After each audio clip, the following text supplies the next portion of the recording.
Ladies and gentlemen, can you hear me? Very good. Good morning. Good morning to all, and welcome to Brussels. Weather is not so good, but the place is very good, so I hope you enjoy it. Welcome to this 12th community of users on safe, secure and resilient society in the EU. Today's topic will be, I hope you're aware, forensics. You are very lucky. We will have 3 chairs today. Myself, my name is Patrick Hamon. I'm the head of sector for police cooperation in Directorate General for Migration and Home Affairs, otherwise known as DG Home in the Commission. And we will be co-chairing this morning's session with my colleague Ulla Lano, who we are very fortunate to have here today, who is former chair of NC and current director of Estonian Forensics Institute. We'll start. My task is to run you through the day briefly. So we'll start with a bit of a presentation on how we see forensics at EU level. We'll have a presentation from my colleague Catherine Borbels from the cybercrime. She's from the cybercrime unit in DG Home on forensics EU policy in general. And then we are also very fortunate to have the current chair of NC, Erkki Sihvola, and thank you both for making the time available to come here today. Who will talk about his experience with EU projects in the field of forensics. After this, you will have listened to us for about half an hour, so I think it's time for a well-deserved coffee break. And then we'll start the day. The day is split in 3 panel sessions where we will hear about 15 projects which are financed by the EU. We'll have a mix of traditional forensics project, digital forensics project. We'll have a mix of projects which are at a mature stage, so projects which are either about to finish or have finished. This will be in the first session in the morning. We'll have currently ongoing projects. This will be the second session in the afternoon. And then we will have projects which are about to start. The common theme throughout the day is the take-up of projects. And we want to hear, hopefully, and have fruitful exchanges on what is working, what is not working, what are the problems that project participants are seeing in having their projects taken up by practitioners once the project is finished. And this is a problem which we have to face pretty much every time we run a new project. So it's a very interesting theme for us to allow us to better plan our projects and to ensure a better take-up of the projects which we finance. So we are hoping for a lively discussion, and while on the subject, we do this for us because it's interesting for us to hear what are your experience, but we do this also essentially for you, so feel free to ask questions. We are hopefully wanting this to be a lively debate where you can feel free to ask your questions. Now, I'm reading my notes to see if I haven't forgotten anything. It seems not to be the case. I had about 5 minutes to talk. It's 10:15, so we are more or less on time. I don't know if you want to say no? We go ahead. Actually, we were discussing with Ulla, my co-chair, that he will be intervening during the whole day, and sometime he will be passing the floor to himself to present some projects. So I am the one talking for the moment. If there are no questions from your side at this stage, then I guess we can crack on with the first presentation from Catherine. Catherine, thank you very much.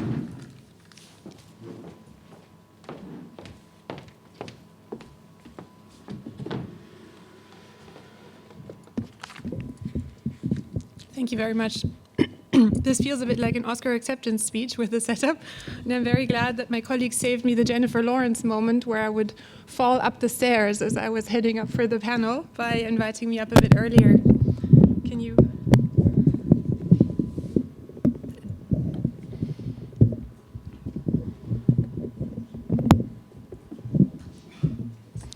All right, thank you very much. So who am I? Patrick, thank you very much for introducing me already. So again, my name is Katrin Bauer-Burst. I'm from the cybercrime team, as Patrick mentioned. And in the cybercrime unit, what we do is we work on shaping policy in the area of cybercrime with a focus on the substantive crimes, but I'll get into that in a little while. We also work on coordination of efforts. So we're the parent unit to Europol's European Cybercrime Center, for example, and we also coordinate some other international activities in the member states and beyond. And we also work on supporting our colleagues from the funding teams when it comes to setting the policy priorities for what we spend our money on. So I'm not a forensics buff per se, but in fact forensics have become so hip that it's very difficult to escape them. Just the other weekend, I was at a birthday party dropping off my 6-year-old son when I realized that the occupation of the people at the birthday party was going to be to play FBI investigators. And in fact, they spent the afternoon doing fingerprints, analyzing the swirls, analyzing blood samples to see what blood type they were, and other very cool activities around forensics. So my son was completely sold on becoming a crime scene investigator when he came home from the birthday party. So clearly forensics is everywhere. At that birthday party, they didn't talk about cyber forensics, which is a big part of what we're concerned about as the cyber unit. But for that, you only have to turn on the TV and you get your fair share of cyber forensics there. One of my very favorite moments is always when they say, but can you really not get access to the suspect's device? And then the nerdy looking guy on the team will get on his computer and type furiously for 30 seconds and then say, oh, of course, here's everything you need. And they also have very fancy equipment that I have to admit I never actually saw when visiting law enforcement on the ground, which is a bit of a problem and which of course is part of what brings us here. So forensics clearly is a hip topic, but beyond the pop culture, what is forensics? In preparing for this, I tried to look a little bit beyond what we do in the cyber field and to see what else is here, what else is represented as part of the projects that we fund in terms of forensics, and I realized that forensics now is everything. Every kind of investigation relies on forensics of very, very different kinds. We have old tools such as fingerprints that have been around for decades, if not centuries.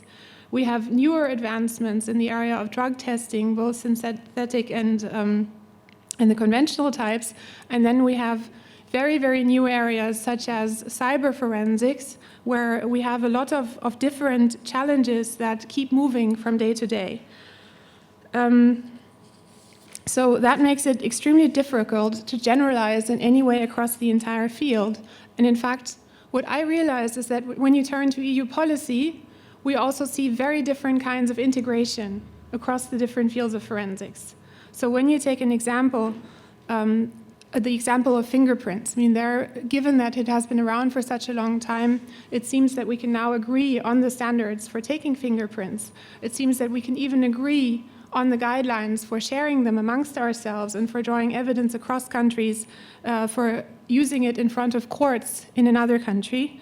But then there are newer developments, for example, in the area of genetics or cyber forensics, which have developed more recently and where the methods and also the understanding of the standards that are required at national level differ significantly. And that, of course, is a big challenge for cooperation. When you look at cyber forensics in particular, we've even had cases where the investigations have come to a halt because the evidence was gathered in one member state in a manner that was incompatible with the judicial standards in another member state, and therefore was useless for the prosecution of the individual who was being investigated. And that effectively has brought investigations to a halt. While this is particularly relevant in the cyber area, I'm sure the same is true for a number of the other projects, and I'm glad to say that we did manage to finance one project in particular that dedicated a large part of its efforts to that problem of cyber forensics and making the forensic methods of one country acceptable in another by arriving at standards. But it's clear that we are very far from reaching the end goal of actually having an integrated forensic science area. And these issues show that we clearly need to work more on many issues, such as standardizing the way we operate. However, I would argue that from what I've looked at, forensic policy at the EU level is still very much in its infancy, and that's what makes you so important. We, of course, have the Council conclusions of 2016, which include a detailed action plan with 6 specific areas. Just to mention them briefly here, we have best practice manuals for forensic disciplines. We secondly agreed as the member states to look at stimulating the exchange of forensic information from databases, for example, in the area of weapons and ammunition, explosives, and in the area of drugs. We also had agreed to design and conduct proficiency tests and collaborative exercises for forensic disciplines to make sure that when you look at 3 forensic investigators from 3 different member states, you have comparable profiles, which might help shape the acceptance of the investigative evidence that they provide in front of courts of another member state. What we also agreed to work on was to raise forensic awareness and training for law enforcement and justice communities, because of course, what is also true is that there's no longer this image of the separate lab, you know, where you have your investigator go to the crime scene, they put things in neat little bags, and then everything just gets shipped off. It doesn't quite work like that anymore. You need to take a more integrated approach where the frontline investigator actually needs to understand a lot more about the different types of forensics in order to be able to send the right things to the lab in the right manner to make sure that the chain of evidence is not broken. So this idea of forensics as a completely separate area also clearly no longer flies. We also need to stimulate the accreditation of forensic service providers and competence of forensic personnel to make sure that we have the right capacities and capabilities at the member state level. And finally, we want to continue stimulating the exchange of forensic data via PRUM, which primarily, of course, concerns the fingerprints, and to improve the quality of the information that is shared. Now, there are, in my view, 3 main objectives that clearly show through these actions, and to all of which you contribute with your projects. First of all, forensics no longer is a separate category. You don't have this division between the investigator and the forensic expert. It's an integrated way of working that also needs to be lived at the member state level in order to make progress on forensics. Secondly, forensics no longer is a purely national exercise. We now have more and more transnational cases. Of course, that is in particular true for the area of cybercrime, but also for drugs. In fact, for any of the 10 Euro crimes that we deal with, child sexual abuse, human trafficking, drugs, organized crime, weapons trafficking, in all of it, you rarely have cases that only are confined to one jurisdiction. And even if by chance the perpetrator, the act, and the victim are all in the same jurisdiction, very frequently the evidence will still be in the cloud, stored on a server elsewhere, and you won't have access to it necessarily with the same speed that you have nationally. So here, we also need to work on shaping the cooperation between investigators and to make sure that we don't only talk the same language on the substantive criminal level, but also in terms of the forensics and the investigations that we conduct. And third, there is a clear need to share information that has been gathered in one country for later use in another country. Of course, again, the PRUM database is a prime example here, but obviously if we want to make progress, we need to take this farther. The Commission, just to cite one example, has been working on trying to ensure interoperability of databases between the member states and with the EU agencies to make sure that there is greater access to the information that is gathered in one country for the investigators from another country. Of course, one main challenge here is to strike the right balance between the security interests of the member states and the very legitimate privacy interests of the individuals whose information we are collecting and sharing. And that, of course, is an extremely difficult balance to strike, especially when you look at the still quite diverse situation across the member states. We don't yet have full harmonization, but of course, on data protection, we've made a big step forward with the General Data Protection Regulation and the Data Protection Directive for law enforcement, which helps set comparable standards and create an open area of data protection across the European Union. But once again here, given that at the policy level things are still a bit in their infancy, your projects are particularly important because what you do effectively shows what can be done at the operational level. You can create standards and push them up in a bottom-up approach by convincing the users and also by exercising the powers that you have in terms of purchasing. So once you have convinced your users, procurement standards can be set in such a way to guarantee that your outcomes are taken into account and that push providers to supply the tools that are needed. And this, I can only say again, is extremely important because forensics is clearly where the rubber hits the road. If we cannot investigate a crime properly, we fail at stage one. And that's particularly relevant to our work in the field of the fight against cybercrime and child sexual abuse.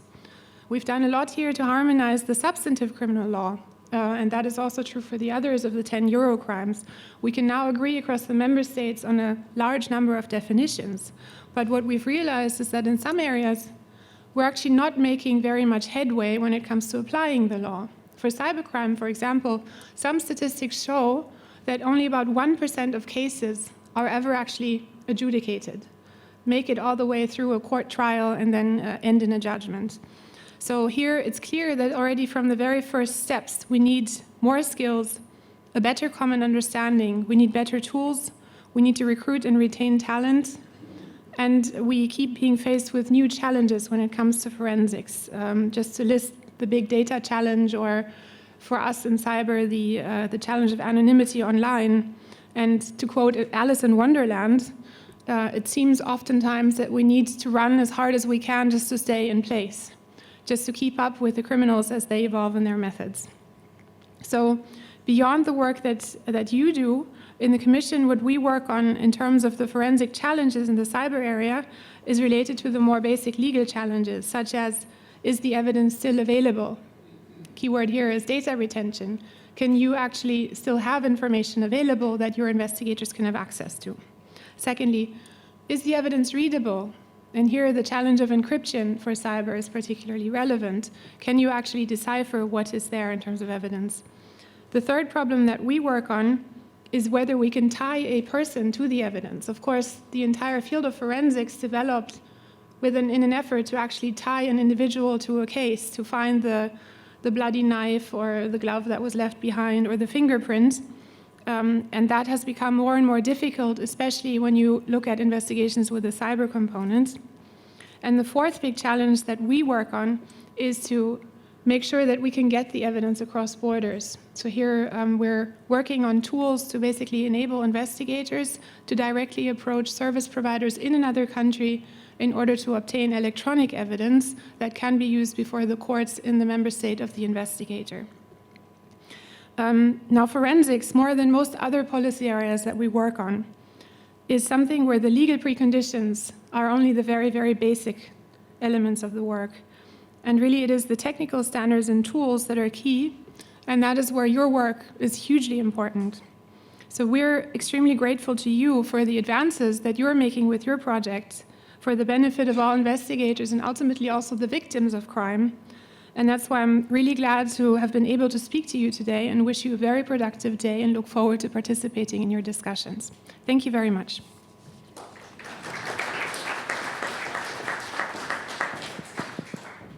Does this work?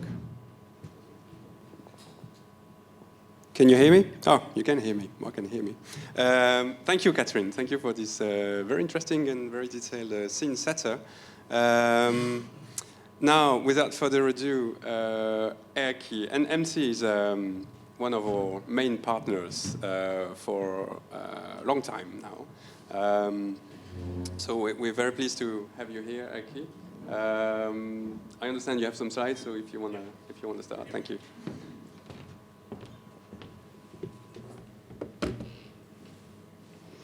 Thank you, Patrick. Yes, my name is Erkki Sippola. I'm currently the chairman of the European Network of Forensic Science Institutes, ENFSI. I come from Finland, and I'm the director of National Forensic Laboratory. So, we are speaking about forensics. Forensics are produced by forensic laboratories, which are actually forensic service providers. So what are these services?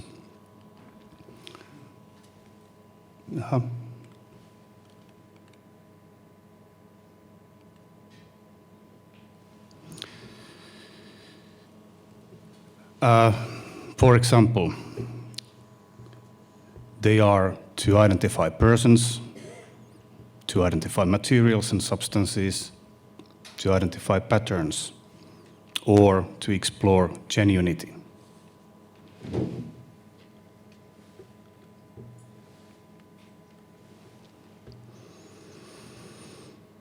These services are used for various purposes, as evidence in courts, that's self-evident, but also as intelligence information to help the pre-trial investigations. They are used for crime prevention and to identify trends and phenomena in criminality. Some examples. In the area of person identification, we have classical tools like fingerprints. Later on, DNA technology was introduced. Nowadays, facial recognition is becoming increasingly important. Speech and audio examination is also possible to use for identifying persons, such as, and so is handwriting examinations. To identify materials or substances, we have, for example, firearms and ammunition. We have illicit drugs, explosives, and many, many other materials. To identify patterns is important, for example, when there is a set of burglaries and we need tools to link these individual cases together if they have been committed by same group of criminals. So we can use tool marks, shoe marks, tire marks. In the drugs area, we are doing chemical fingerprinting of drugs, or drugs profiling, as it is often called. And the same technology can be used also to link cases where firearms and ammunition has been used.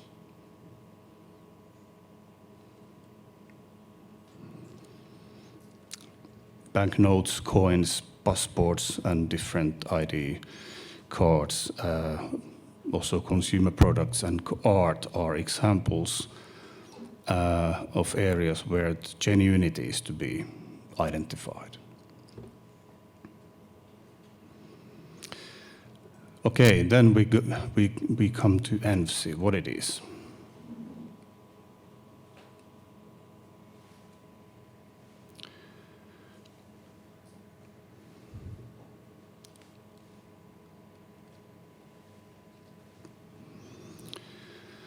Yeah, ENFSI is a network. First discussions to form ENFSI started already in early 90s. And in 95 there was a founding meeting of ENFSI. 2016 ENFSI became a legal entity, so it's currently an association registered in Germany. ENFSI is recognized as a prominent voice in forensic science worldwide by ensuring the quality of development and delivery of forensic science services throughout Europe. This is much said, but we truly believe ENFSI is about all this. ENFSI is a large network. We have 69 member laboratories in 37 countries. And the number is increasing all the time. To become an ENFSI member, a laboratory has to originate from a Council of Europe member state. And then there are some requirements concerning the quality and size of laboratory. And all this has to be met in order to become an ENFSI member. It's really a multi-complex network. There are 37 cultures, nearly as many languages. It is indeed larger than the EU, different jurisdictions. And there are laboratories coming from police organizations, but also from justice departments, private, academic, military. Really a wide range of let's say, owners of forensic laboratories. Also, the size of laboratories varies a lot. This is the structure of ENFSI. So On the top, there are ENFSI permanent members. They are typically lab directors of ENFSI member institutes. Under that, there is the executive level. So we have secretariat, which is in Germany, based at BKA, Bundeskriminalamt, and ENFSI board. Then an advisory level is formed by two standing committees. One is for quality and competence, and the other is for research and development. The backbone of ENFSI is formed by 17 working groups. We also have some temporary task force for specific purposes. And ENFSI also organizes events, a triannual forensic science conference, European Academy of Forensic Sciences, EAFS, is organized indeed every 3 years. But then we have also one-day, one-topic seminars, OOSs. As said, working groups form the backbone of ENFSI. It's really a large group of forensic experts working in 17 different areas. Actually, even more than 17, because some working groups are combining several forensic areas.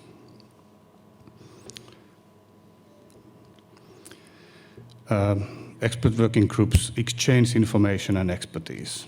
They promote quality assurance, harmonize methods, combine research activities, provide education and training, establish access to data collections and databases, and they produce best practice manuals and other forensic guidelines. Quality and Competence Standing Committee establishes policies on quality assurance and competence assurance, and they also provide advice to the expert working groups and ENFSI members. R&D Standing Committee is responsible for ENFSI's research and development strategy, also facilitates joint research between laboratories, and also a number of other things. I already mentioned this European Academy of Forensic Science conference. ENFSI's communication is something that we have tried to improve during the past few years. ENFSI has an open website, www.enfsi.eu. You can find a lot of documents and other information from there. Also, information about ENFSI member laboratories. Then for internal communication, we are using Europol's platform for experts, so-called EPE. ENFSI has an own site on that, and it's really a secure environment, so we can store also confidential information there. Then I come to the funding. ENFSI has been recognized as a monopoly organization by the European Commission from 2009 already.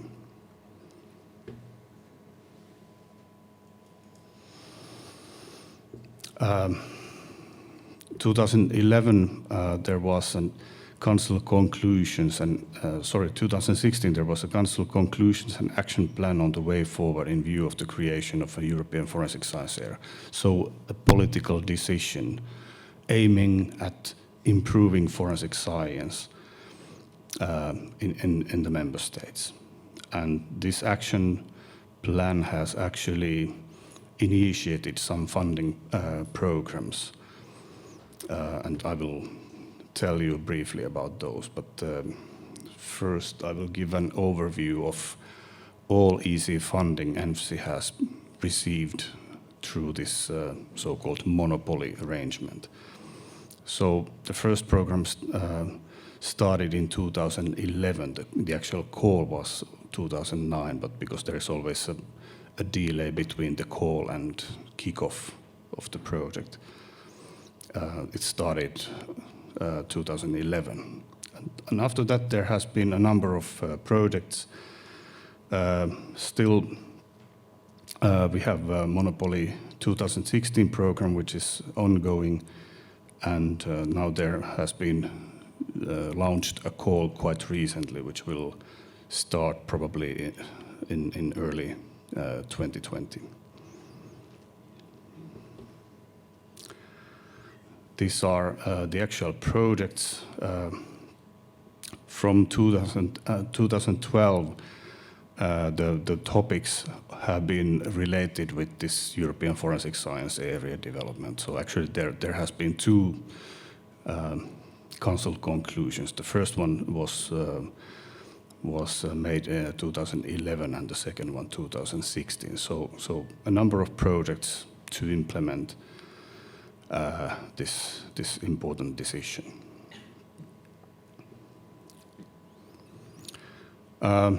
2014 project was about forensic databases, 5 different work packages, where the first one, N1, was it was an overarching approach to build up a structure for any future forensic database, so that the same structure could be used for any forensic discipline. And then a number of actual databases on certain areas, as you can see.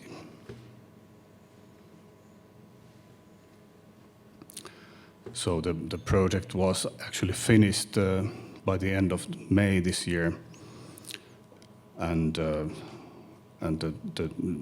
report was sent to the Commission in August this year. And as you know, there is a lot of things to do when preparing the final documents and reports. So all that has been done.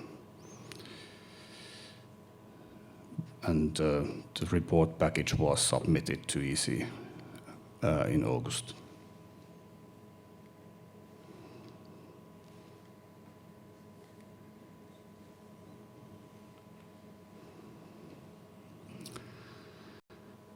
Outcomes of this project was disseminated in 2 events.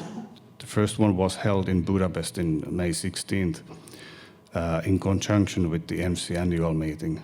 So all forensic laboratory directors became aware of the outcomes of this project.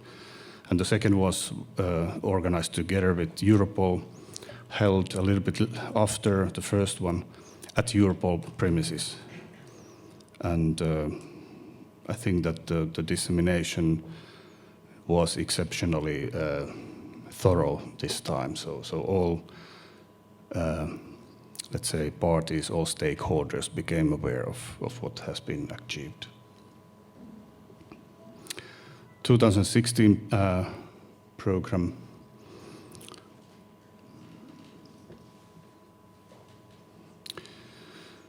This is the first project where the acronym is pronounceable.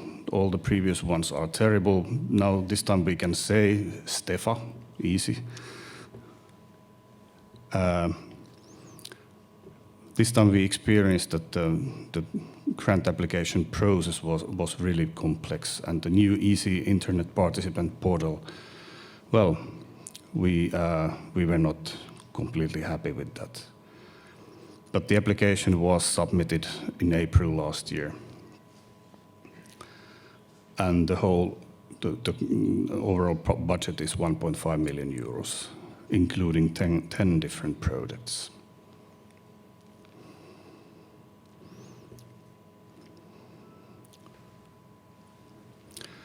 So we have a benchmarking project, we have a chemometric project, we have collaborative exercise covering several forensic disciplines, which is really unusual. I think it's probably one of the first of its kind in the world. Development of fingerprint visualization training course. and development of a training and education concept for forensic hair and fiber experts.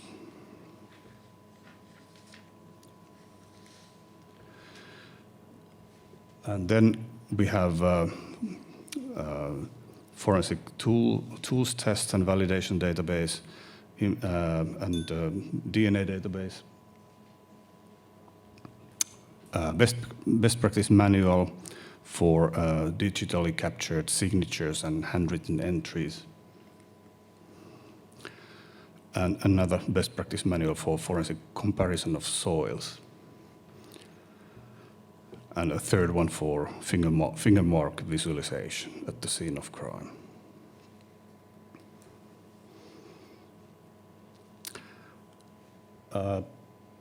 STEFA implementation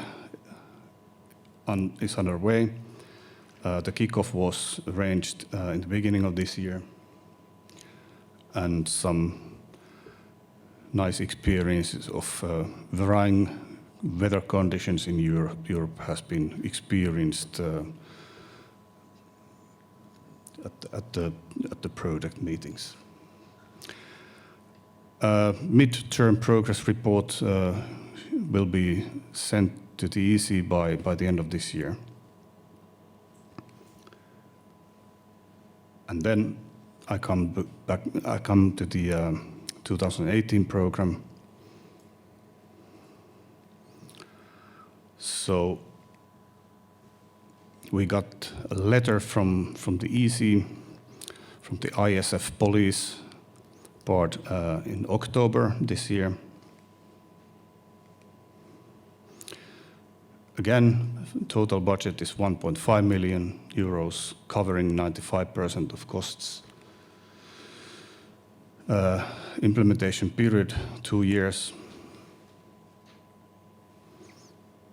And the application deadline is February 21st next year.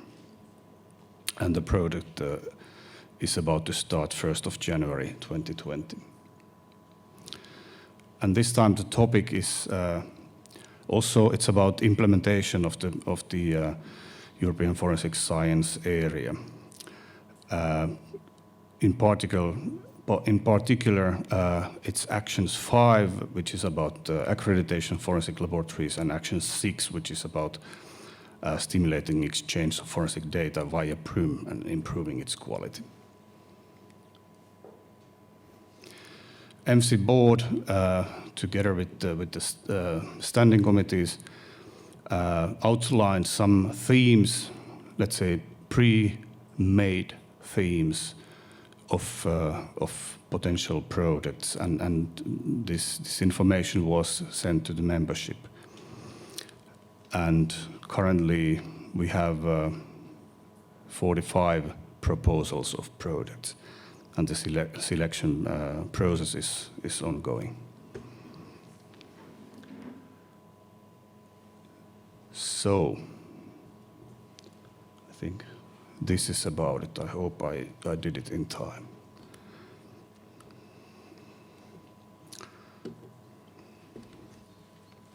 Mr. Chairman, I'm ready.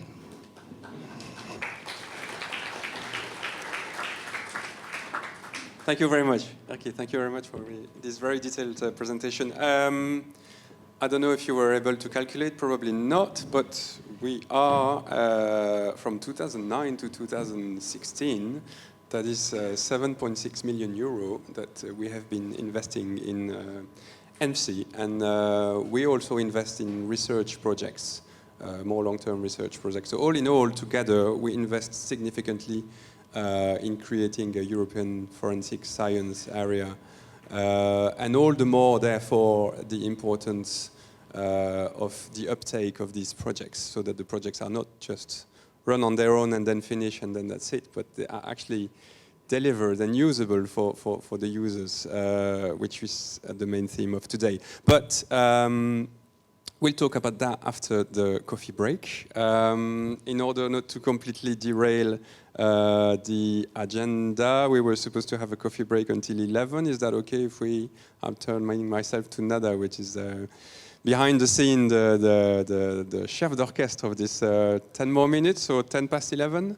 Yeah? Okay, 10 past 11, only coffee, because we want afterwards to have a lively interaction with you. So charge yourself with caffeine, and then we'll be back here at 10 past 11. Thank you.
The room has cleared a little bit. That's because you all are here now.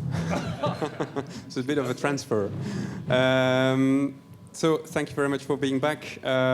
We start with our first panel on the experience and plan regarding the uptake of result project. This is the first panel on the more mature projects. These are the projects which have either finished or are close to finishing. And there are 5 projects: ECTEC, Euro4 Gen Noe, Evidence, Forensor, and Gift CBRN. Unfortunately, my little notes do not give me the name of who is responsible for which project, but without any order, let's start with the first one. We would ask that you make a 5-6-minute presentation of your projects, focusing perhaps on the uptake of the projects. And then after we have completed the panel, we will have questions and answers. Again, feel free, I will repeat this, feel free to ask all the questions that you want. So we start without further ado with Mr. Yves van der Meer, ECTEC Consortium representative. Thank you. Thank you, Chairman. So good morning. I don't know if you have specific slides or not. No? I don't remember. Anyway, ECTEC is ISF-funded project for 2 years. We hope that we will be renewed. And the aim of ECTEC is that first, we are existing since more than 17 years, and we create training materials exclusively for the law enforcement. But the people involved in the creation of the materials are people from the law enforcement and from the academic world. In 5 minutes, to summarize how we create around 18 course package is a bit difficult, but all of them are focusing on computer forensics and cybercrime. Inside those packages, we are slightly moving now to develop more e-learning for the e-learning approach. And if I have to give an example of what has accomplished during those last months or years, yes, thank you. I should mention the eFirst project. If you look to the electronic evidence, we are now facing a major issue, is that electronic evidence is everywhere, like it was mentioned by Catherine at the beginning of the session. And if we want to send an expert on the field, it becomes impossible. To be honest, no one country tried. So what we have to do is educate and train first responders. So I don't speak about cyber attacks, I speak about all type of crimes, but with the electronic evidence involved in drugs, in corruption cases, in all blood crimes. And we have to train all those police officers. We are speaking about over, I don't put the number here, but over 1.5 million people. So classroom is not possible, and those people don't speak, all of them at least, don't speak English, as apart the people in UK and Ireland. So the aim of the project is to really improve the way that those people are able to identify, so find electronic evidence, including a Bitcoin wallet, including Internet of Things items like an IP camera, like small voice recorders and all a fridge, a garage door, and also things. And to carry on what's need to be done on the field, like the first stage is the acquisition of the electronic evidence. And at some point, they have to make decisions. So it's not really following a checklist, but they have to think about what they are doing. So we are really in the education process. Obviously, when we developed the project, we realized that nobody will use it if we produce something which is only a standard.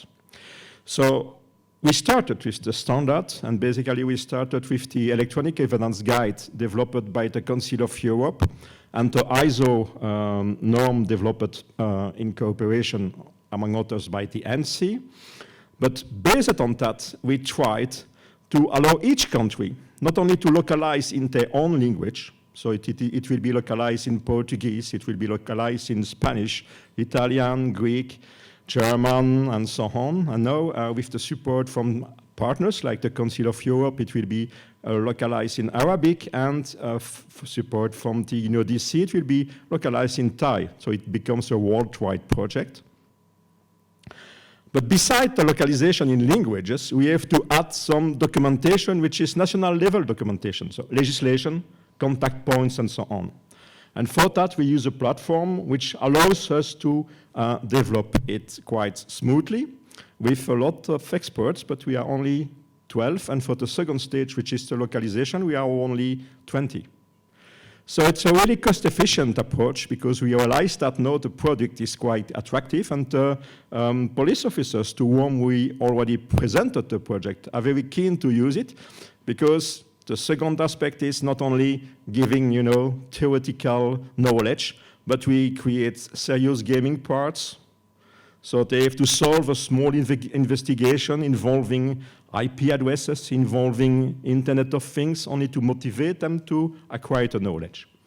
And beside the knowledge, beside the attraction of the product made by using pedagogical ways and e-learning, we also realize that if the product is used everywhere, we don't want that it is used during 1 week. We want that it keeps the people informed about the updates, about new phenomena, because as you know, the criminals are not in competition, but they are very creative. Without using EU money, they do it. So we have to find a way to allow those first responders to address the new phenomena and the evolution of the technology. So there is a process in place allowing the product to be updated by the people who contribute to the product development, and then to diffuse that. And again, that's one of my key concepts, is the synergies. So imagine that you have a new type of crime committed in Portugal. That's a new scam for tourists, I don't know. And so anyway, the Portuguese police need to address that and to train the first responder to address this type of crime by the first complaint of the victim, explaining, giving some advices to victim, gathering the first items to start the investigation. That's one point. But because they are part of the project, they will have a small duty, which is not only put it in Portuguese, but put it in Globish. And then the Globish new added item will be, first of all, reviewed by real native English speaker to be sure that the English is correct. And then the French product, the German product, the Greek product, and so on, will be updated. It means that when a phenomenon, a new criminal phenomenon, related with cybercrime, but not cyber attacks, not only using internet to facilitate crimes, appears on the cybercrime market, in less than 1 month, all the EU first responders will be able to address it efficiently. And last but not least, with a coordinated approach, it means that we are all speaking about the same things. Is there a second slide? Or not? Yes. The second product, but I will be short on that, is a 2-week course training. And I saw people organizing such equivalent training in the room. We written the course, which is a 2-week basic computer forensics. So no, we are not speaking about first responders. We are speaking about specialists, giving them the ground to analyze computers. The way that we will do it now, because it was just finished last week in Budapest, the first one, and it was quite efficient. We based everything on a on an investigation scenario. So it's a terrorist scenario, and they have to solve the case and acquiring the knowledge, and then going further, analyzing some pieces like a drone log, like a CZ computer and so on, to first identify the terrorist and then to protect some critical infrastructures. To do that, they have to acquire a lot of IT knowledge in computer forensics. So that's the second project. Again, a synergy because efficient. The pilot was organized with a partner organization, which is CPOL, and supported about the course materials creation by the different partners from EdTech, several universities, several law enforcement agencies, and CPOL and Europol again. So I think that I'm over my 5 minutes. Thanks for your attention, and looking for shutting into lunch. Thank you.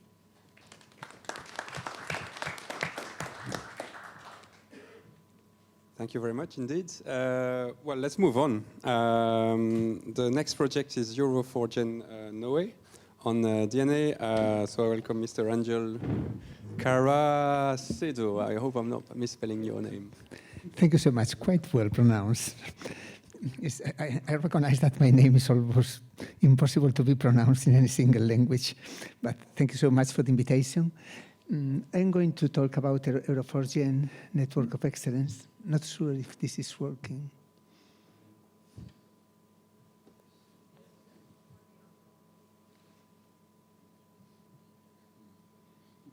No, it doesn't look like. Just try to pass all the first slide. Well, this project, I was Deputy Director of this Network of Excellence. Network of Excellence were an action that we have in the past FP7 program. That is a pity that they have disappeared in the Horizon 2020, integrated in something called coordination and dissemination actions, with the idea to try to improve coordination, education, and networking in fields where Europe was leading the fields. For instance, forensic is a field that Europe is leading in the world, and with the idea of coordination and actions, the idea of these programs were to promote this type of coordination actions to maintain the leadership. We have a good funding of more or less €1 million with 16 partners from 9 countries, a good combination of police labs and academic labs, including not only people in forensic, but people dealing with legal and ethical issues for institutions leading these type of fields. Next, please. We have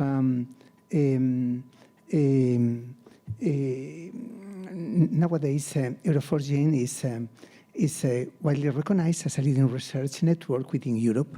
We identify all the labs working in Europe, or most of the labs working in Europe in forensic or related fields, in forensic DNA typing, in forensic genetics.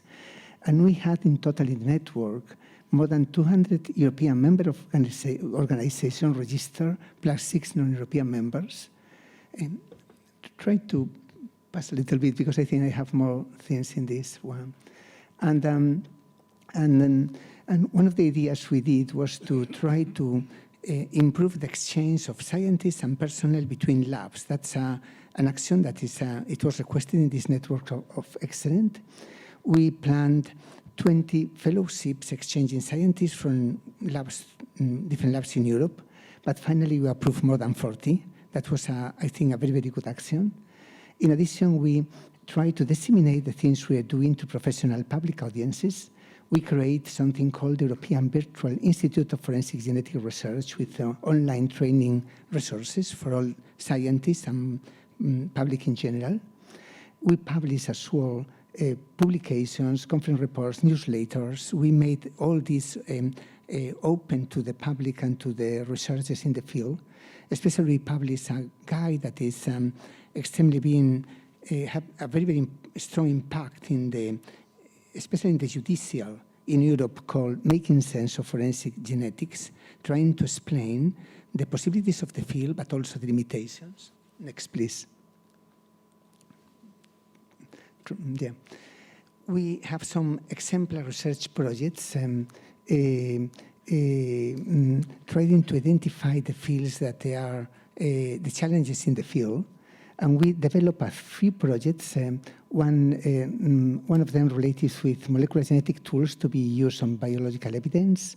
The idea was to identify human body fluids and tissues to enhance mitochondrial DNA analysis and to predict the biogeographic ancestry. We open these projects for competitions. I mean, we have some funding for this, and we open projects for all any type of research institute or police lab in Europe of consortiums to work in topics that we have identified. That's why we have projects on trying to understand and to investigate DNA transfer. We develop open software tools for advanced biostatistical interpretation that they are commonly used in most of the forensic labs in Europe. And we also work in collaborative EDNAP. EDNAP is the European DNA Profiling Group, and MC exercises to introduce mRNA and SNP typing technologies and probabilistic interpretation methods. And the last slide is that we especially work in trying to promote ethical, legal, and issues and to identify the problems we have. We made lots of training courses in collaboration with CEPOL and other organizations. We have workshops. We introduced something that we call the summer school programs that is still working. The idea is that this network is still alive, although the project has finished. We are still doing actions. For instance, this summer school, the last one was in Catanzaro with an impressive number of participants from all over Europe. We are providing opportunities for one learning, webinar series with certificates, self-learning lectures recorded that people can follow. I don't think I have, not sure if I have another one.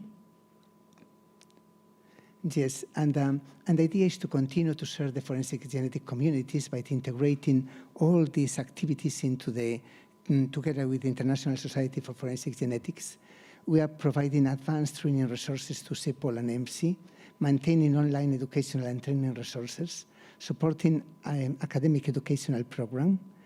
In addition to this, with the topics we have identified, now we have we have a poster downstairs showing the new funded projects in research that we have in the field and the future trends and challenges in the field. And we are still working in these networking activities. For instance, this guide of making sense has been translated to all European languages and disseminated because it's especially important for the judicial and for the public in general. And that's all from my side. Thank you so much.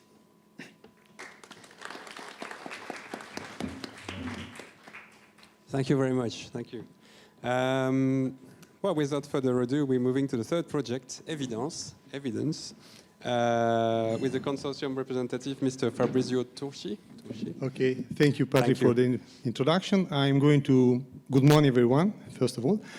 And I'm going to give you a short overview of the Evidence project. Evidence project was a project that began in more or less at the beginning of 2014 and ending in 2016 and received about 1.9 million of euros. It would have been better, but it would be exaggerated.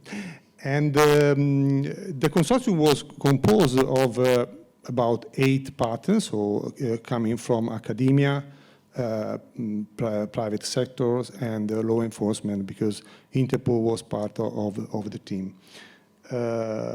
We can go on, please. The Evidence project deals with digital evidence, first of all. And what was the main focus of the project? When we prepared the proposal, we highlight the fact that what was missing was a common European framework to guide policymakers, competent authorities, judicial authorities, law enforcement, to deal with digital evidence in handling and especially in exchange, because one of the main point was related to the exchange of evidence. So the project aimed at preparing a feasibility study to tracing the route to be followed in different areas. So from legal recommendation, technical guides, guideline, and so on and so forth, for realizing this common European framework. So, and this study that is called a roadmap contained also a research agenda to cover areas that needed more attention and more examination in the future, and was divided in short-term, medium-term, and long-term objectives. Which were the achievement that the project got? Of course, I have already mentioned to you the roadmap, and we created a catalog of the digital forensic tool for the acquisition and analysis of digital evidence, and that contains about 1,500 tools, different tools. And one of the uphold of the follow-up of this result was that Interpol expressed the interest in participating and in keeping update the content and extending the content, and now to digital forensic experts from the Digital Forensic Innovative Center of Singapore in Interpol are working on that. And one of the main points of the project was to adopt a formal language to represent the metadata related to the digital evidence that contains all the main information for assuring the chain, not only the chain of custody, that many of you, of course, know that it's extremely important for the admissibility of the evidence before a court, but even for the chain of evidence or the so-called provenance of an evidence, or how you, as a digital forensic expert or law enforcement, have obtained a specific result starting from the raw data. And so this, even in this case, we had an uptake because these defects that was an old language and now is developed in another standard language that is called the UCO case. UCO is an ontology. Nowadays is going to become more and more popular because Europol, Cellbrite, that of course is a very popular software company, and the US Defense Center in US, and there is another at the moment it doesn't come to mind, but there are many public organizations or law enforcement agencies that are working on this standard to adopt and in order to classify and to represent the metadata. This metadata contains people that were involved in the investigation case, so legal and even expert, digital forensic expert or law enforcement.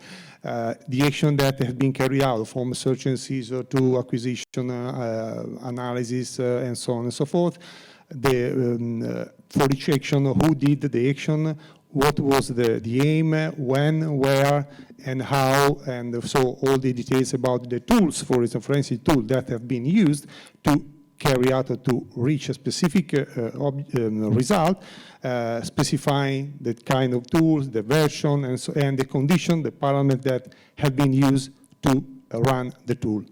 And we also created a categorization of the main concept of the digital forensic in the digital forensic environment, and not only this categorization was used as a basis for ontology, but recently we discovered that the International Criminal Court used this categorization for classifying the digital traces that we are working on.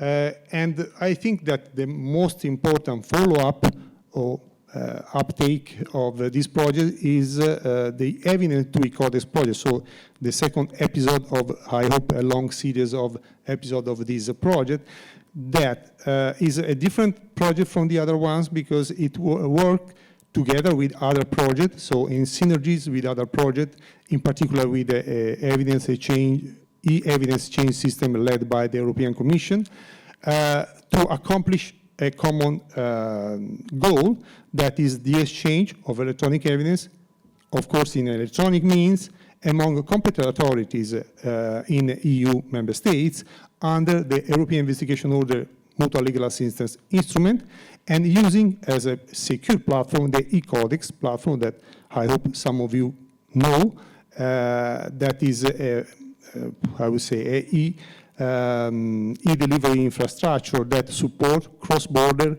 e-justice services, such as nowadays e-Codex supports the European payment order. And now we are going to add this new service that is the exchange of the evidence in electronic means. I think if I don't want, I think I understood that I don't have to introduce other details of the evidence to e-Codex. So that's all. Thank you for inviting me. Thank you very much. Now we move on to Forensor. I will welcome Mr. Lazaros Gymnopoulos on biometrics and CCTV. Thank you. Thank you. My name is Lazaros Gymnopoulos, and I'm coming from Greece, from a research center, which is called Center for Research and Excellence in Greece. And especially, we are working in a research group which deals mostly with computer vision and machine learning, but in several applications: Internet of Things, e-learning and gamification, 4D reconstruction, media and content convergence in general, e-health, and security. In this area, we position also forensics for our internal organization. Now, the project that I'm here to present is called Forensor, Forensics Evidence Gathering Autonomous Sensor. I'm not really sure how close it is to pure forensics, but this is for the forensics experts to tell. And so some basic details. The project has a few more months for its completion. It will be completed by the end of February 2019. It's in the topic law enforcement capabilities. Topic 1, develop novel monitoring systems and miniaturized sensors that improve law enforcement agencies' evidence gathering abilities. We are coordinating this project, CERT. And the goal was to develop and validate a novel ultra-low power, intelligent, miniaturized, low-cost, wireless, autonomous sensor Forensor. But we like to call this thing that we believe we have created, to call it an event detector. So it's not quite a surveillance camera in the sense that we don't have very high image resolution. We have VGA resolution in black and white, and it is not exactly an infrared motion detector.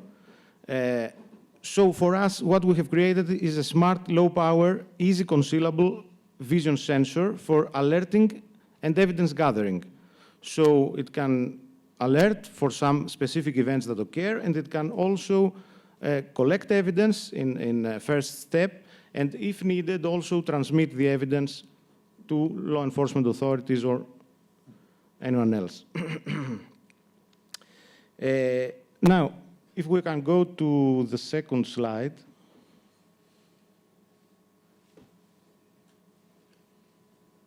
I don't know if this thing works here.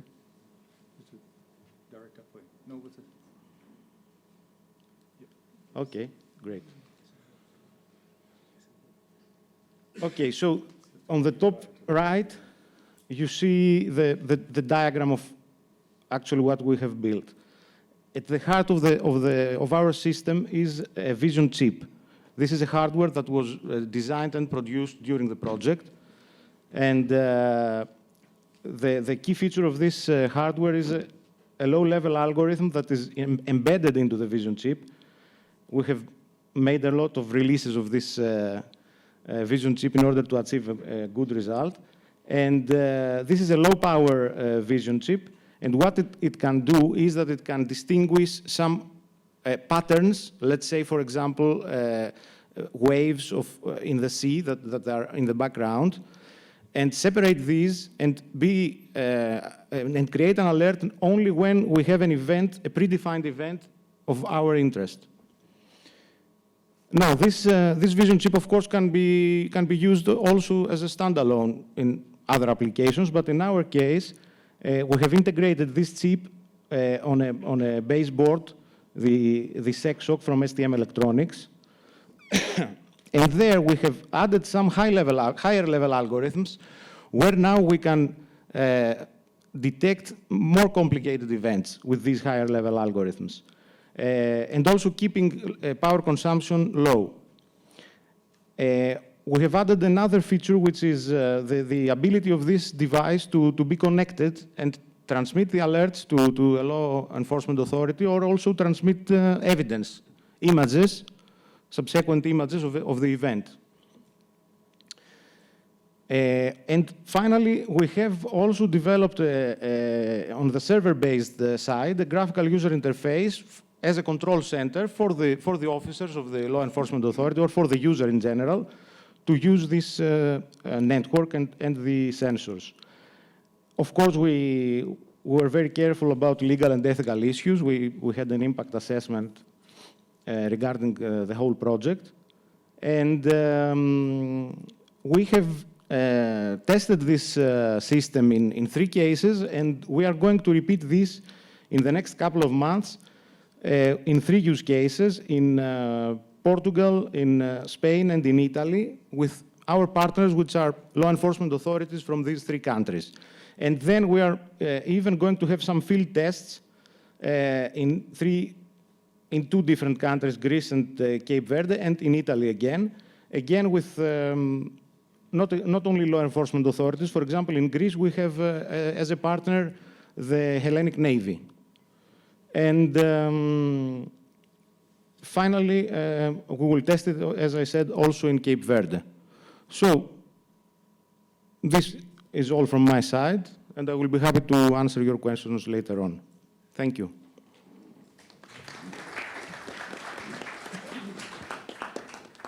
Thank you. Thank you very much. We have now our last presentation, Mr. Ed van Zalen, on GIFT CBRN. Thank you.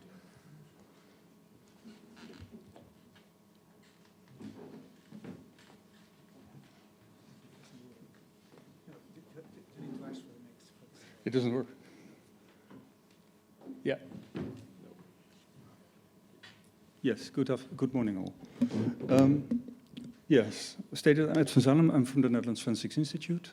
I'm together here with my co-coordinator of the GIFT project. The GIFT project started in, by the way, GIFT stands for Generic Integrated Forensic Toolbox to investigate CBRN incidents. We started in September 2014 and we finished last year, 30th of November. The budget we had was 7.1 million, of which 5.4 million was granted by the EU. I had 21 partners from 9 countries. We tried to bring a consortium that's very well balanced on crime scene work, on developing of detectors, in such a way that it's not only SMEs, but also universities and defense organizations that have been participating. I had 3 partners with a forensic background, the NFC from Sweden, NICC from Brussels, here in Belgium, and the NFI from the Netherlands. Next to those type of organizations, I had FOI from Sweden for defense activities, and TNO also from the Netherlands for defense activities. What did we develop? Procedures, protocols to do any CBRN crime scene investigation, but also on-scene methods. What we try to develop within this project is all kinds of methods that you bring from the laboratory to the field, because it's a hazardous environment, and you don't want to bring all those materials to the laboratory immediately. We also did do some work on traditional forensics, on contaminated evidence. Why is that important? It tells you anything about persons, activities, and also reconstruction of the event. Profiling of CBRN agents was also one of the topics we had. It's getting more and more important, what you see internationally in all kinds of discussions about source attribution by all types of organization, by the way, non-forensic organizations. And last one is education, training, and exercise curriculum. You can't just start doing CBRN forensics without knowing what to do, how to protect yourselves, and how to work with the SOPs that were developed. Yeah. This is what we did manage to do. You will see the center, the GIF toolbox. The GIF toolbox is for us, we developed it as a storage unit for the SOPs, but also as a storage unit for data measurements that were done at the crime scene. So there's always a connection with from the toolbox with all kinds of detectors or even laboratory methods, so that all data are stored centrally, accessible, on a safe way.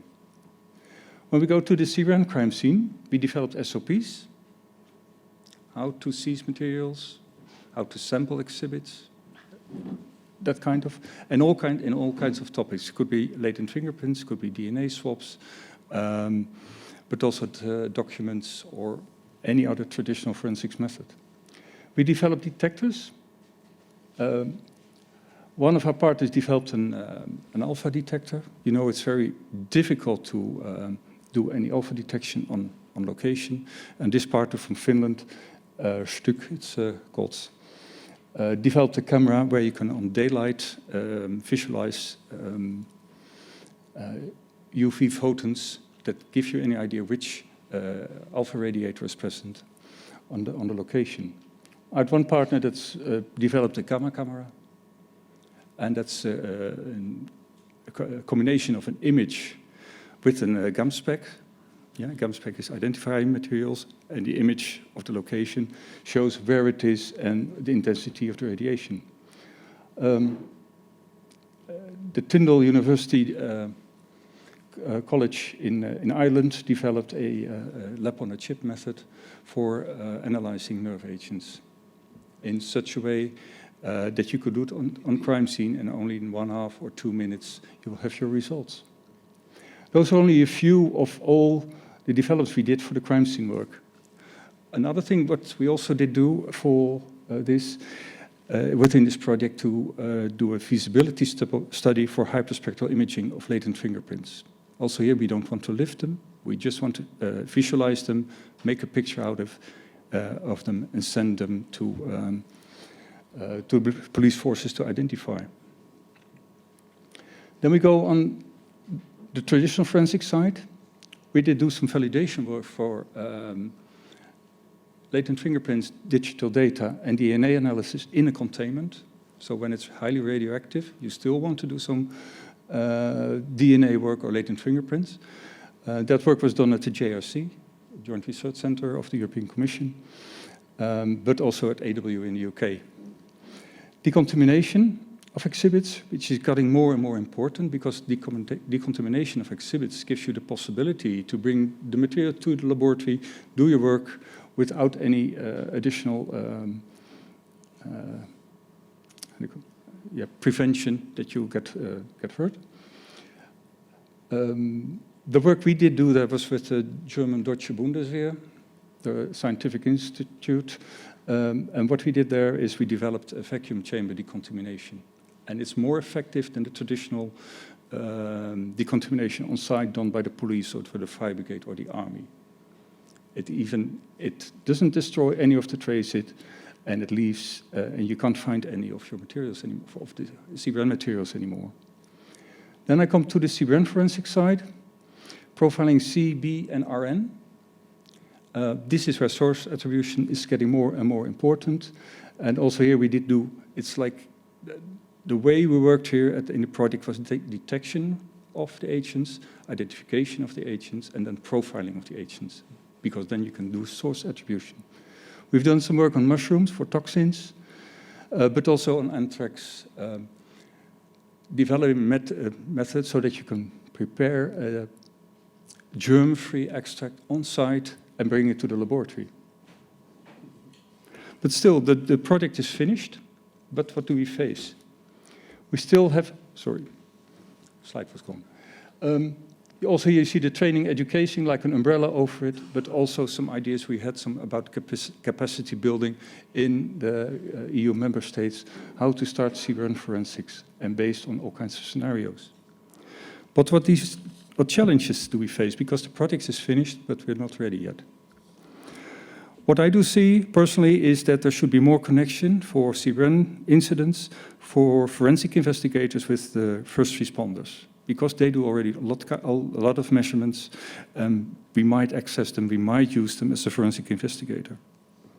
Also, civil-military cooperation is getting more important.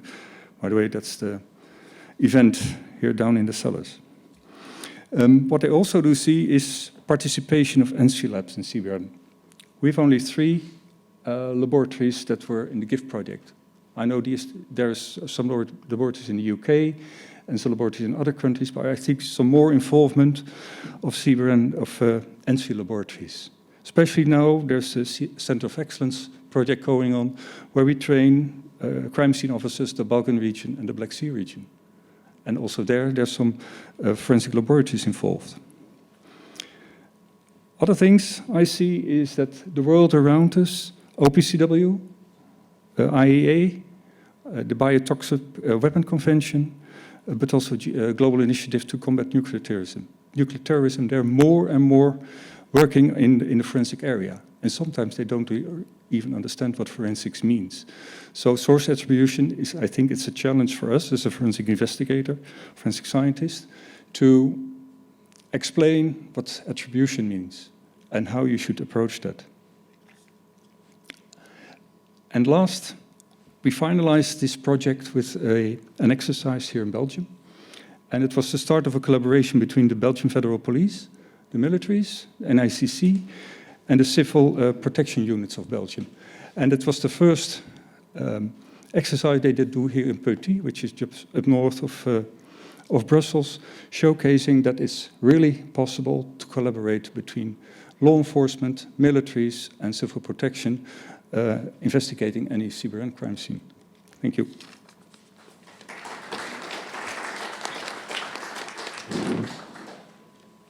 Thank you very much. Thank you for to all the panelists. This was very interesting. As you could see, under the term forensics, we went from anthrax to common methods to collect data from mobile phones and computers. So it's a very diverse subject that we are touching here. And yet, all the projects that we finance face the same question: what happens next when the project finishes? I won't talk much more, but I would like to give the floor to you. Now is the time for you to wake up and ask your questions. I don't know if we can circulate a microphone or...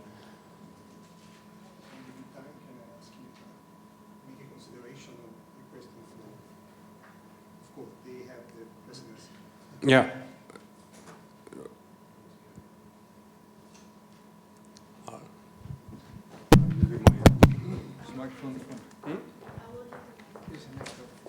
There is one downstairs. Okay. You can keep this one, and I will use this one. Thank you. Wanted to speak?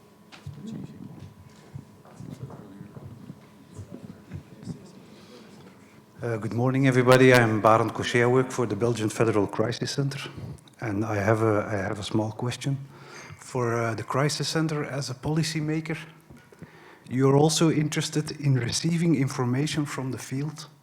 So when there are searches on the field and there are exhibits to take on the field, we also want that information to us because we have to take decisions at a certain level to see if the population, and for the importance of the population, we have to know as fast as possible what we need. Is there any of you who worked in their projects towards sending immediate information from the field to, one, an operational command center, or second, to a crisis center who needs to take care of the population in an urgent situation? Thank you. Within the GIFT project, we've tried to develop detectors that are not only accessible for forensic investigators, but also for civil protection units, because they're always first at the crime scene and they do the first measurements. When you connect these to the toolbox we developed, of which we hope can be hosted at Europol, then you get directly access and direct information that's required. The way we build this toolbox is then when something when sarin or anthrax is measured, it will directly give to the commander on scene, gives the SOPs or gives any information about how to handle the material, how hazardous it is, what protection measures to take, and that kind of stuff. And you can make it more broad, but yeah, you know, the project was only 5 million, and we couldn't do any more. But I think you can make, and that's also one of the things we'd like to see, is to make a decision model within the toolbox, so that you can get more the information that you might require for civil protection. It's a very good initiative, but for us it's very important that we know as fast as possible information from the field. And that's a way that we saw in the past takes mostly a long time. And there were already a few tests, like in the H2020 e-notice project also. So that's for us very important, to receive as fast as possible information. Yeah, that's feasible with this toolbox. We've been focusing on the detectors we've been developing within the GIFT project, but also have some contacted with Fleur and with Brooker to see whether they can fit in the protocol that we developed in the toolbox, and that's easy to do, they told me. So that whenever you have any equipment, detector, at the crime scene or an incident scene that gives you any readout of data of the presence of hazardous materials, it goes to the toolbox and it brings immediately any information you'd like to have. And more faster I can't do it. I'm sorry. Yeah, so just to follow up on that, one of the key things from GIFT as well that Ed was saying is the real-time, I suppose, processing of data. So that's what we try to do, you know, from the sensors to detectors, you know, all the information, having it in one place so you can start the case file pretty much immediately, and that the forensic incident commander then can basically have all the, I suppose, the right information at the right time to make appropriate decisions. And that's probably one of the key things that we were trying to do with the GIFT toolbox. Thank you very much. I can see another question there. Claudia Gärtner from Microfluidic Ship Shop. I have two questions in principle. We heard about hardware and more or less a framework for integration. First question would be concerning this hardware. A lot of projects develop something. How do we get an interoperability? How can we exchange here? And the second question goes more or less in Baden's direction, in a way, testing what was developed and how can we get involved. And I assume this location or this event is quite well suited for this. How can we get these devices tested? And that would refer also for our project. So who wants to take that? First of all, I would like to say a few things about the previous question. Just to say that our device is not necessarily for such applications, but still, because it is working in an environment with no power supply, so it's only with batteries. But still we have the ability to send the evidence gathered in a nearby control center within a minute, and then from there on, in the control center there is power, so it can be transmitted anywhere immediately. And about testing, I would just like to say that at least in our project, for this reason, we have done 6 different pilots, 3 that were repeated, and then we will also do 3 field tests in almost realistic conditions. But it is true that we find there that there is a big difference between theoretically designing and testing something in the lab and then testing this in operational conditions. This is a huge step, at least in our case. Yep, we stay, otherwise I'm Just about the first question that you asked for is to avoid one key concept that we try to approach to avoid duplication and to go to coordination is that in the project we put a budget line for synergies. So synergies allow us to connect to other existing projects, because I perfectly understand that for your project, when you want to submit a project, you are in competition. But after that project is submitted and ongoing, there is no more competition. You have to be efficient. And at that moment, your question makes sense. How can you be efficient, avoiding duplication, and still going in the same direction that the all are going on? And that's why synergies are so much important. Don't be afraid to mix competencies between projects. So with a small budget line, you can send an expert from your project attending. I will take, for instance, the evidence and not the evidence to e-codec project, which is now busy to define a standard. It should be a nonsense to define another standards. Two standards on the same topic are not standards anymore. So having connections between the project is something perfectly feasible. I think that on the side of the funders, they are quite happy with that. And at least at the end of the project, because to do that, you have a modular approach. Some modules will be sustainable when other modules probably will die. But the sustainable modules are based on the fact that other people already use the modules that you developed for their own project due to synergy approach that they built in place.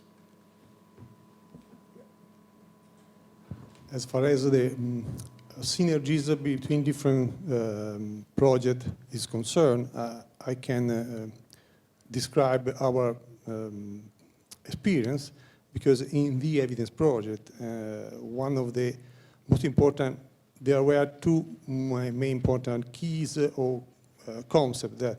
The first one is the trust. The trust is the most important, in our experience, most important word when you want to exchange something between different organizations and in different countries.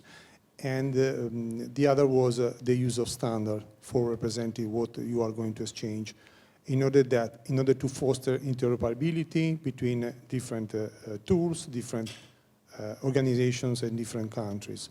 And in the evidence project, the thing that was missing is that having at our disposal a platform for exchanging these sensitive information in a secure way. So, and that paved the way to create synergies between our project and the other project that was the e-codex, that is a platform, a secure platform that guarantees high level of security for the exchange. And so we created this uptake of the evidence project, that is evidence to e-codex project, where we put together two different groups with different competencies. So Claudia, just to answer your question about the hardware and I suppose the integration side of it from the GIFT project, we had a lot of individual technologies that we were trying to interface into the toolbox itself. So these were standalone, I suppose, sensors, devices. And what we tried to do was find a common way to look at the data. So capturing the data into the toolbox itself so that we were able to have all that information. And that's what we did. We did a standardized approach. Because we knew that it would be very difficult to integrate different technologies together from a systems point of view. So the key thing there was that we would have a common way of capturing the data so that we could do this quickly in a secure way as well, as the previous speaker mentioned. And this is what was sufficient, especially for the field exercises that we did then, especially for the chemical exercise in Vilvoorde, where we had a lot of different technologies interacting and basically giving us information into the toolbox itself. In terms of the system integration approach, standardization was a key aspect of that then, looking at standards and standard way of doing it. In terms of, for example, what we were doing was the JSON format for the software side of it. So it's really hardware, software, the two worlds collide. You can't separate them, in terms of how you integrate. I hope that answers your question.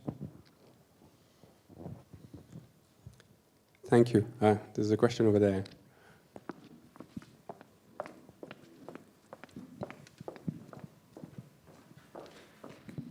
Good morning, Pavel Rubitsky. much was said about standardization and standards, and my question is, are the standards you are talking about open standards? So if any who would like to start new project can use them, because otherwise it is your internal standard only. Yes, definitely. What I was introducing before was a standard. Is an open developed, the community developed language specification for the representation of the evidence metadata. It's completely open. It's a big community around the world. The first draft of this language was devised in US by an organization who received the funding from the US Defense Ministry. And it's completely open, so everyone can join, can contribute. Of course, you have to bear in mind that this is the product, the result of more than 2 years of development among a group of people that more than 20 people. So it's a huge product, and I think that next year, at the end of next year, it will be released, the first official release of the language. But the fact that many organizations, Europol, Cellbrite, that you know it's a big actor in digital forensic software tools company, and are working on that, it's a clear sign that it's a good standard. So we hope that many other important stakeholders will convince themselves to join this initiative.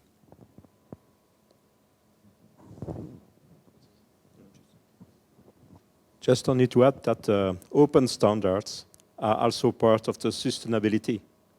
At the end of the project, the standards are still alive and the community take over to keep it alive again.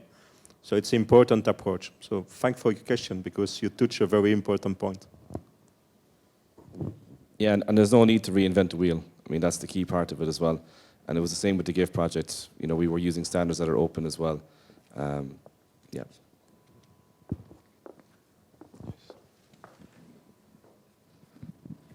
Yes, Thierry Hartmann, French Ministry of Interior. My question is going to the GIFT project. I would like to know what is ready for use in your project. One, for free. What needs to be purchased?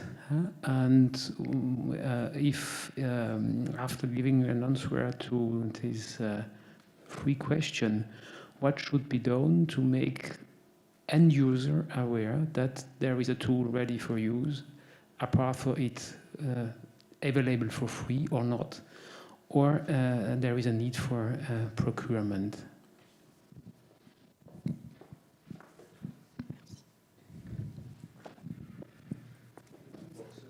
It's ready for use.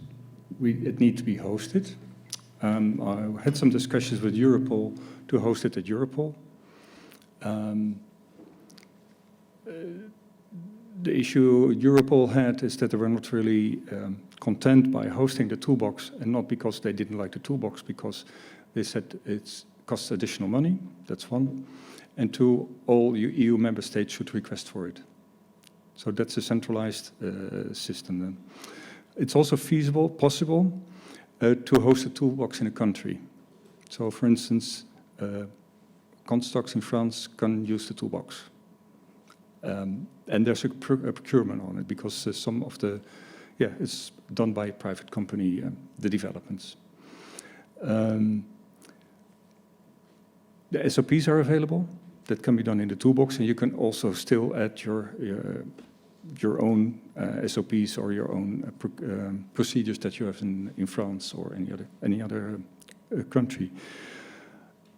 We also attach some of our sensors or detectors, but they're not. All of them are not all of them are prepared in such a way that they are TRL 9 or 10. Some of them are 5 or 6 and need further development. Especially from that side, I think this, because that work is a lot of done by SMEs. I think there's additional money is required to help to assist those SMEs to further develop their sensors or their detectors so that they can be fully accessible for forensic partners in Europe. And paid for, of course, because you have to buy them. Yeah?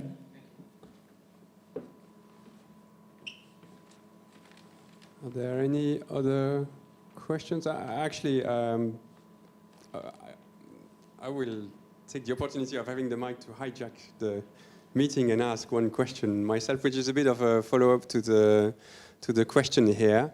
I wanted to inquire whether how were your contacts with end users when you developed the project? Did you see a gap in the market? Did you have end users come to you to say, well, this is something that we need to be developed? I'm thinking about your miniature camera. I don't know if that's the way to call it, or even your gift toolbox. But also, I wanted to know also whether you had end users as part, or potential end users as part of the project, where you had contact with them on a regular basis during the project. Yeah. Oh, yeah. Within the GIFT project, we've had a scientific an advisory board. And the advisory board was from delegates from Interpol, Europol, IEA, OPCW, but also the Dutch National Police, the Finnish Police, the Finnish Forensic Institute. And in fact, we had like 12 members in our advisory board to help us form the discussions and go in the discussion for the developments we were doing in the GIFT project. And I think this interaction has been very profitable for the project in such a way that for developing the toolbox, it gives all kinds of discussions, how to store data, which data not to store. And I think this should be like a continuous discussion. And not only here, but also in a broader perspective. For instance, last week we've organized in Ireland the inaugural of all hazards forensics, we called it, conference, showcasing what we've done in GIFT, but also giving other parties the idea, of the floor to tell what their developments are, what they think they should be developed. There's the Irish Army and some other developments too. And for now, we are planning the same conference in the Netherlands in September or October of next year in The Hague. So that's also an invitation for everybody to join us in the discussion. Because, you know, this has been a very small group, 21 partners developing something for 69 laboratories and forensic crime scene units in Europe. I think this discussion should be more broad, and not only within the forensic community, but together with the forensic community. And also, when we were planning our exercises, we had the end users at the heart of that as well, in terms of helping us plan for the chemical, the biological, and the radiological exercise that we did as part of the GIFT project. So the end users were very important, I suppose, stakeholders for us in the GIFT project. Yes, I would like also to say that in the Forensor project, end users were very important for the project. First of all, we had two organizations, end users, which are partners. We also had an advisory board with at least 3 people representing other end users from other countries. And even having all that, we found out that we still needed much more interaction with end users. So we created a questionnaire for actually all European law enforcement authorities, in our case. And I will be disseminating this in the poster session also. And we're asking details on how exactly they want the device, or how exactly they think the device would be better for their purposes. And we're trying to disseminate the project. We will also be participating in the SRE event this week here in Brussels. And we believe that interaction with end users is key to produce something that has an opportunity to be used or exploited. Yeah. There was one question over there. Thank you.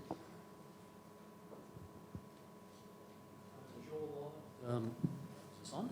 Is it on? Yes, it's on. Joel Laud, Leantail Labs, United States. Very simple question. This is to GIFT and Forensor. What percentage is possible in your work to come out of COTS or near COTS, commercial off the shelf? What percentage of your work can be done with COTS or near COTS materials? What percentage, can you please repeat? What percent of your, in your case, your sensor or the sensor from the University of Cork can be developed from COTS or near COTS products? Are you developing from scratch or coming out of commercial off-the-shelf devices that are modified for your tasking? In our case, there were commercial devices used in the product, in the device, because we have to at least one large European integrator in the area of electronics, and of course parts that are not the important research-wise are taken from existing products. If I could give a percentage on this, I cannot, give a percentage, but what I can say is that the integration platform actually is something that is coming from existing products. What we did is that we developed a smart vision chip and some algorithms to be used in this, to be integrated on these commercial products. And just to answer your question from the GIF side of it and the portable computer electrophoresis system that we developed at Tyndall as part of the University College Cork, the system itself, we used a lot of off-the-shelf components to put it together, and then we integrated the system. But in terms of the chips and the actual sensors, these were custom made in our fabrication facilities at Tyndall. Again, using microfluidic devices, but also, I suppose, our C4D detection systems that we're developing. So in terms of the TRL level, we're probably around 6, possibly 7, okay? And the idea then would be to get some further funding to raise that, to bring that to a commercial product. As you know, with European projects, you can't develop a product from the project, but you can develop technologies and raise the TRL level. And that's exactly what we did. We established a proof of concept, and we used the technology then in a field exercise, and we showed it working, basically. So again, I think we developed one of the world's first portable CE systems that could be used for on-site detection in a CBRN incident, effectively. So we're still probably 2 or 3 years away from a commercial product. We would hope to spin it out, basically, or to license the technology. That's where we're probably at.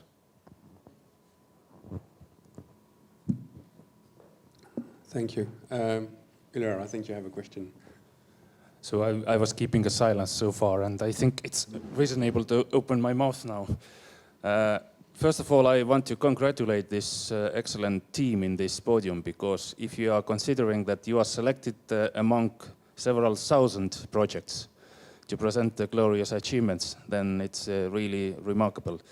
But if you can call your project as your baby, and trying to guess that the next fiscal period is over at 2027, and we are in the same conference in 27. So what you would expect that your baby was growing, to what extent, or what it should serve?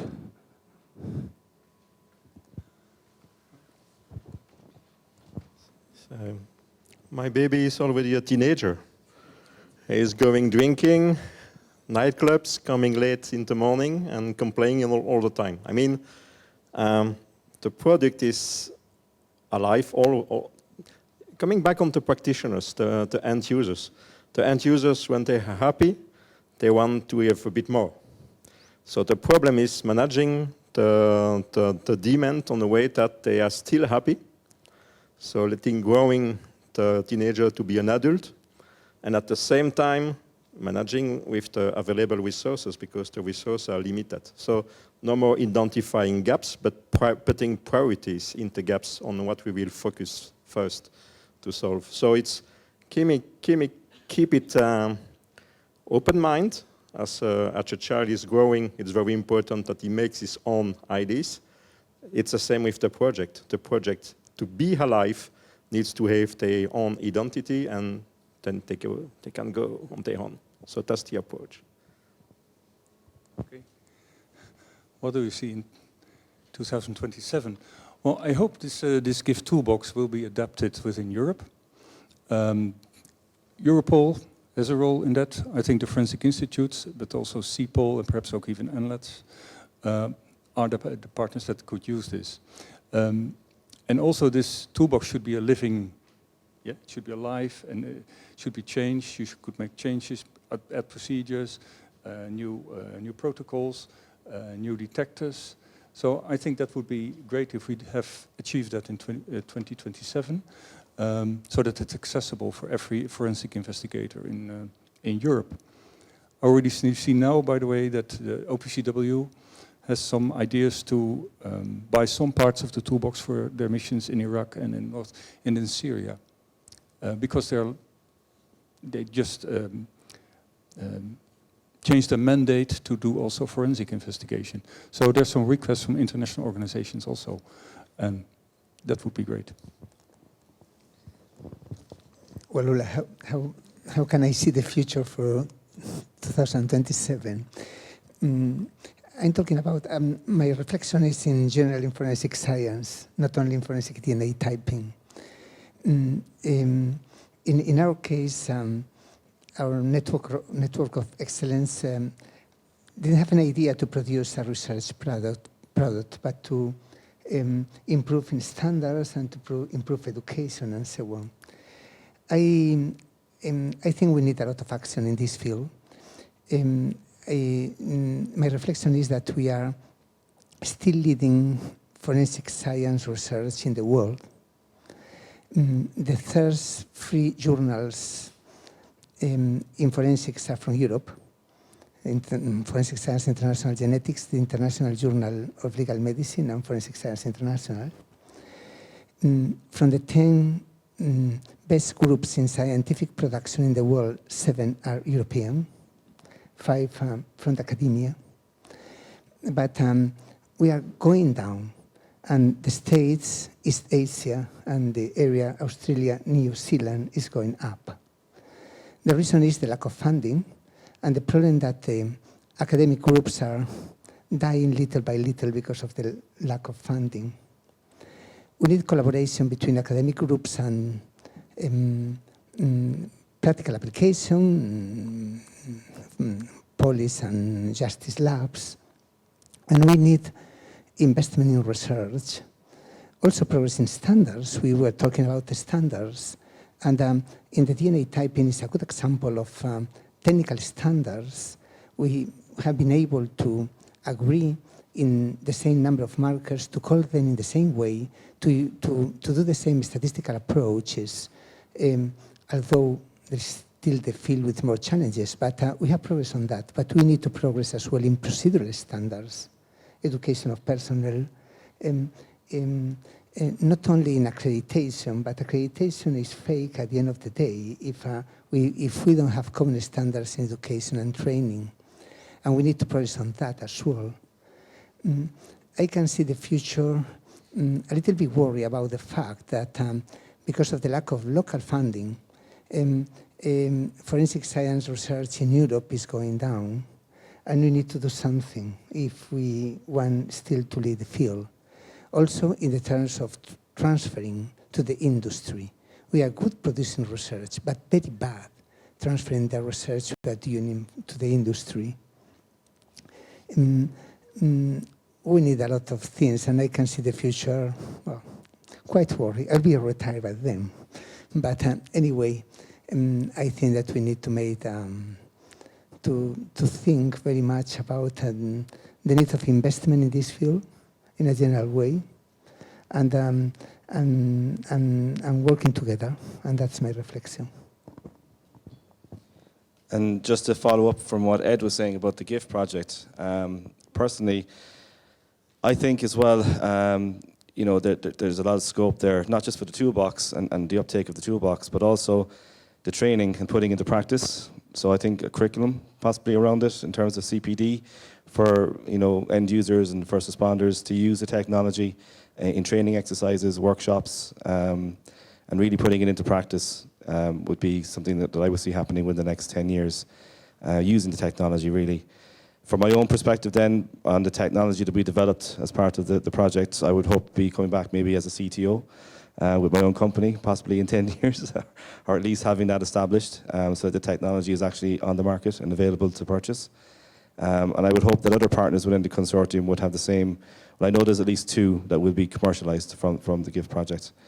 And then the third thing is, I would hope that this would be, that we'd be celebrating our 10th anniversary in terms of our 10th All Hazard Forensics Conference series. Because this is something we started, and Ed mentioned this earlier, we started this last week as an output from the GIFT project, where we've now have a dedicated conference series on all hazard forensics. And we will be hoping to do this on an annual basis.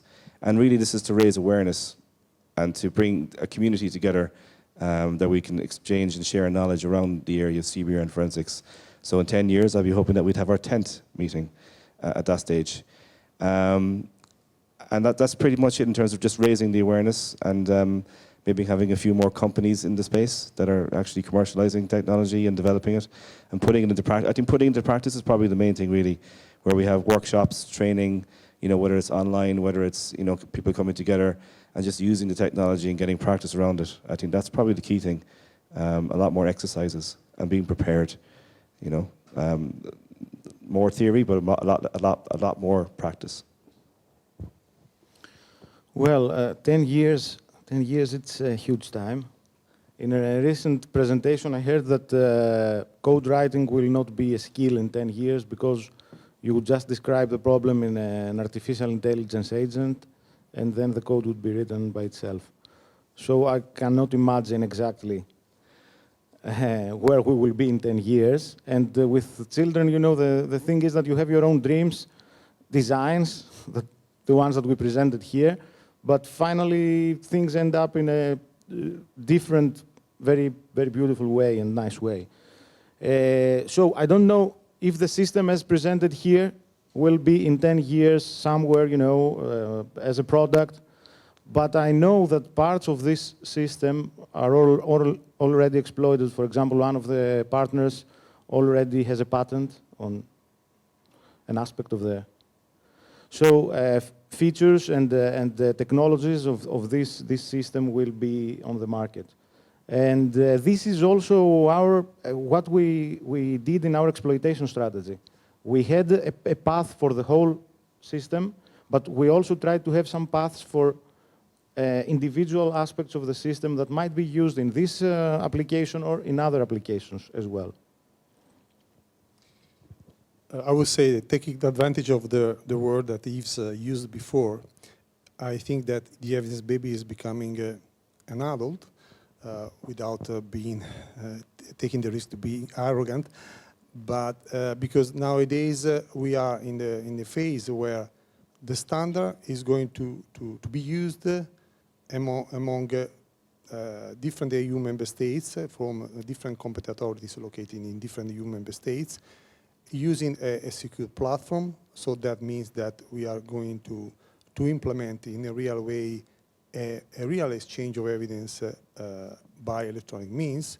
Of course, there are many other things to do, to accomplish, such as, for instance, the standard is not a real standard nowadays in the precise terms, because, of course, a lot of important organizations are working on that, but it's not accepted by all the main stakeholders or the principal stakeholder involved in the scenario.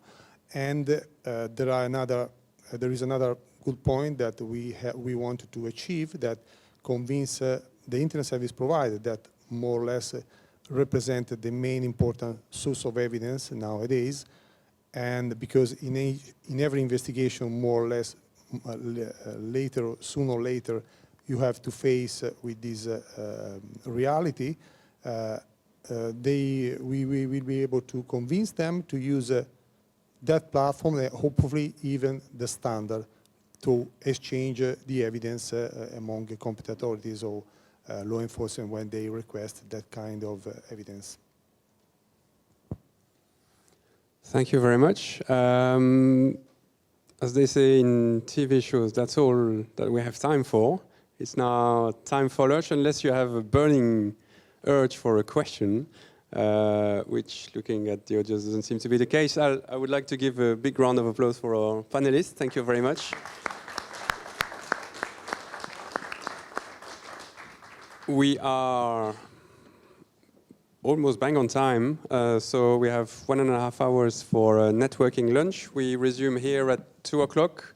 Don't ask me where the lunch is, but let's all try to find it together. Yeah, thank you.